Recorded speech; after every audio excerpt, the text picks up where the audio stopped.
Terve, olen Juha Saikkonen ja tämä on mun 7. lukukirjasta kohdelemäiskohdella maapallon ympäri. Nyt mennään, let's go! Luku 7, vankilakundi. Silvän, sori, en voi auttaa. Sori, olemme kiinni. Sori, mutta hukkasin työkaluni.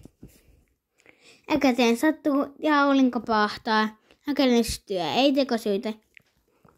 Eikä autoni käynnisty. Lipsaps. Miksei kukaan auta meitä?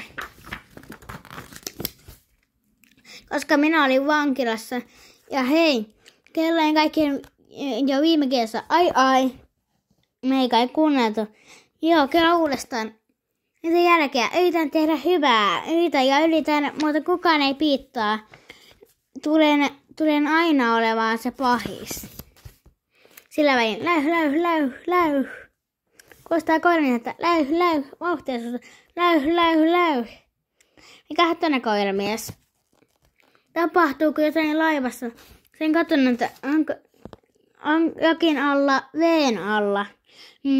Jotain kutittavaa. Kirppuja. Katsotko pikkuja ja sen kavereita? Kirppu on palannut. Ja niitä on entistä enemmän. Voi ei. Täytyy hälyttää media. Piip puup. Pil media. Hei Sara, mitä kuuluu? Kuuntele tarkkaan. Kirppu on palannut ja niitä on enemmän kuin ikinä. Ne ovat laivassa veden alla. Veden alla. Joo, siellä mistä saa lantasämpylöitä. Lannassa sämpylöitä, joo. Voi ei. Klikka. Täytyy kertoa pomolle. 2 minuutin päästä. Pomon sukelluslaivassa. Joo, ja niitä on enemmän kuin ikinä.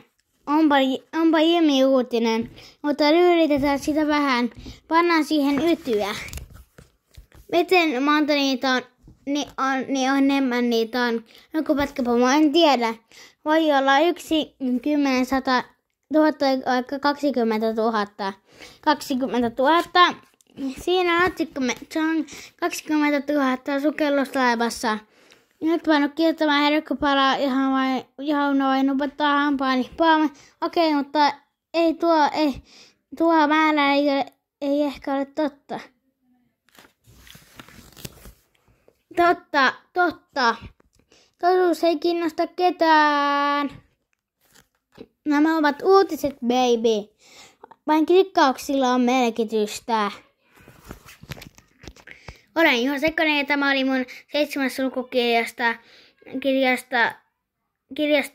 kohdelemäiskohdalla maapallon ympäri. Heippa!